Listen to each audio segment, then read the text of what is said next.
Welcome to Manoj Beniwal Computer Science classes. Today's lecture topic is returning values from a function. The learning outcomes are on the screen. So let's now start our lecture. Dear students, today we are starting the topic returning values from functions. Already we have used this return statement in previous topics also, but today we will explore it in detail. Based on returning values, functions are of two types. See here, returning from values from function. Based on returning value, functions are of two types. First one is functions returning some values. Some values means one or more values. They are called non-void functions, and functions not returning any values, they are called void functions. So based on this returning values, functions are of these two types. Now first we will pick the non-void functions, and then after that we will discuss the void functions. The functions returning some value. The return statement is used to return a value from a function. We already know it, we have studied it.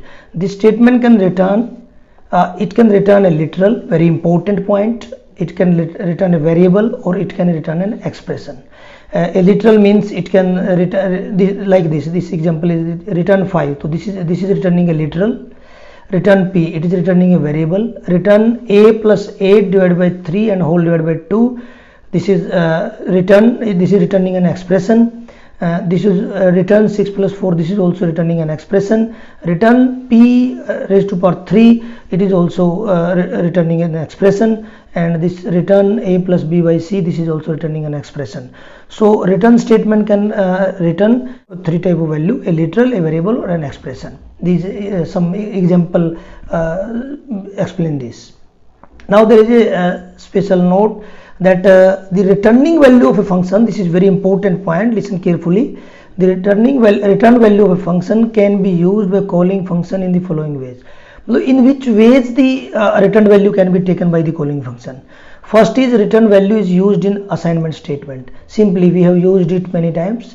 There is a sum function sum, then we will write the function name, and we will pass the actual argument to it, and then we will take it will return some value. We will take in variable s by assignment statement.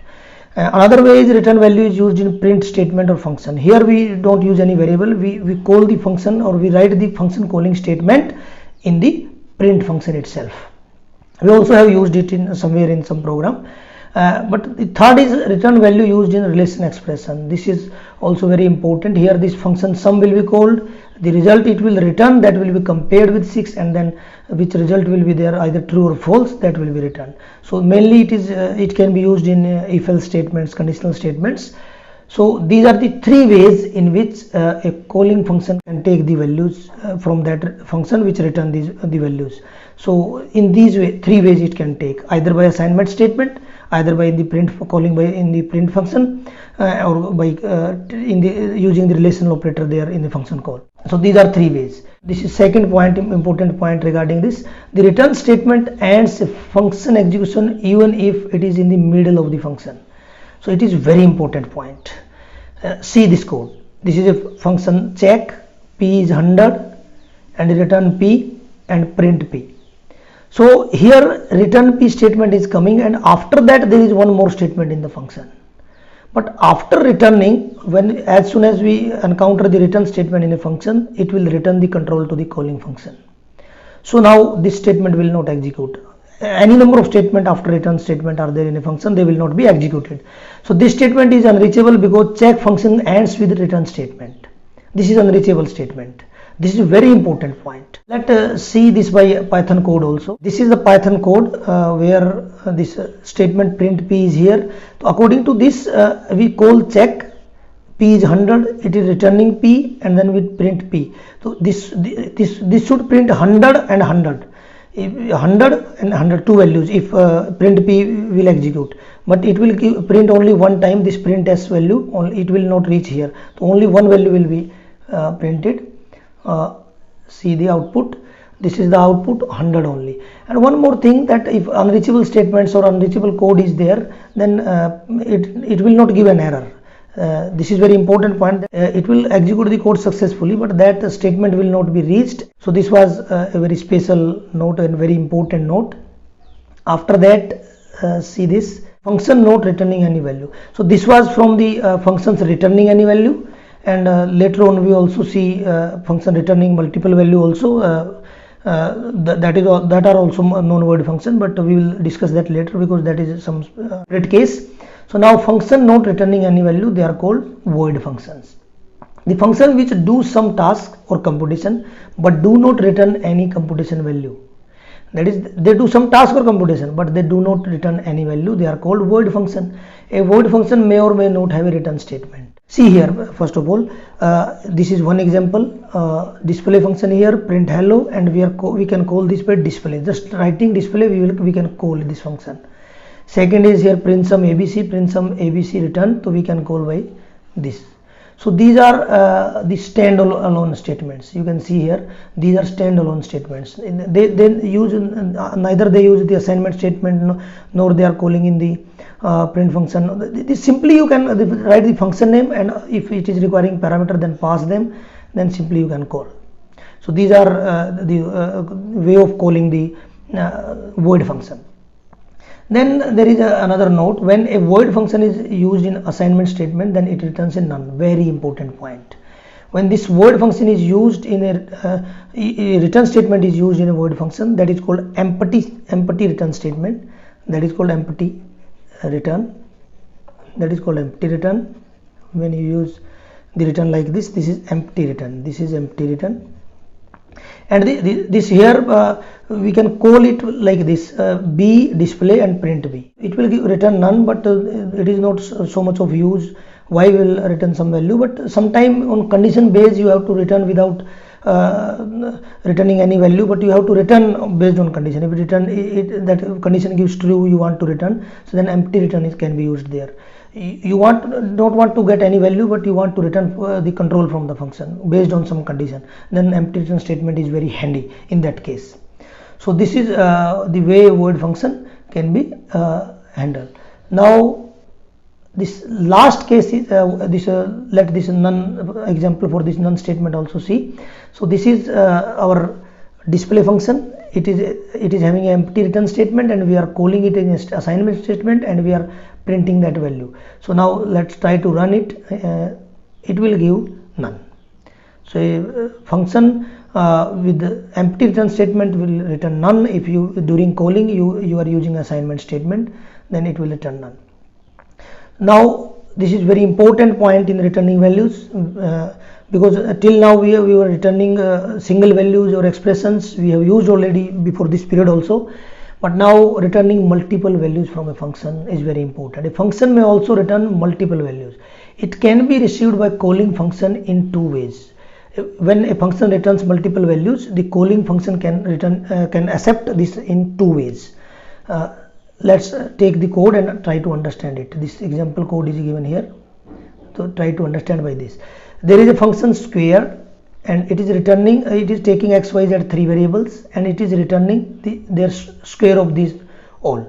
Now if you will take in a single variable, you will think that it is returning three value and you are taking in a single variable, then how is it is possible? It is perfectly fine, it will work, and the value it will return, multiple value it will return in a single variable, that single variable will become a tuple. Here the values are returned as a tuple. This is very important. See here, when you will do print t, the output will be 4, 9, 16, the square of 2, 3 and 4 respectively. But sometime you want that you doesn't want to get the value in a tuple, but you want the values in individual variables. You know how many number of values the function will return, you take as many variables. So instead of that t variable, I here write the individual variable. This is called unpacking of tuple. Simply we are unpacking of tuple is that like this. If t is a tuple 2, 3 and 4, then sorry, tuple is in this parenthesis, this is the symbol. Then unpacking means we assign this tuple like this, t1, t2, t3. We assign t to this, then this value 2 will come to t1, 3 will come to t2 and 4 will come to this t3. This is called unpacking. This is called unpacking of tuple. This is unpacking of tuple. So this is unpacking of tuple. Output will be, in this case, will be 4, 9, 16. When we will print this individual variable, it will not be a tuple this time. So this is returning multiple values. as the individual variables in an unpacked type of that we unpack the tuple. Here we use the individual variable. So let us try to understand this with the help of one Python example. See here, squared function, and we call the squared function here with this statement. This 2 is copied in x, 3 is copied in y, 4 is copied in z, and it will return the square of each number, and it is taken in t. So let's try to run it. It will give a tuple as a output. See here, it is a tuple having element 4, 9, 16.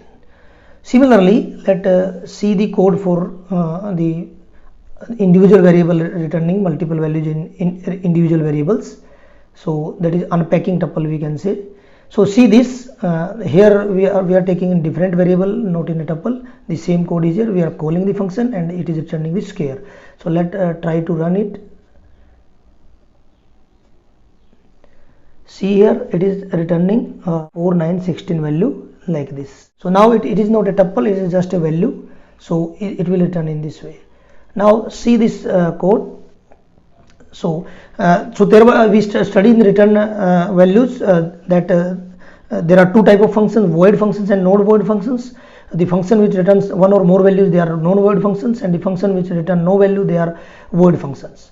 Then we see the way of calling the functions, after how in various ways they can be called, and also the return statement in various ways, what it can return. It can return a literal, it can return an expression, it can return a variable. Then we see the void function also. When we use a empty return statement, it return none. It is also very useful in some conditions when we want to return the control based on some condition from a function. Then we can use that return statement. Then we study the returning multiple values. Then if multiple values are taken in a single variable by the calling function, that will be a tuple. If we take in the individual variable, then individual variable will take the corresponding values. So all this was in this lecture, returning from a function. So I hope you got all the points clearly. So thank you very much, students, for today.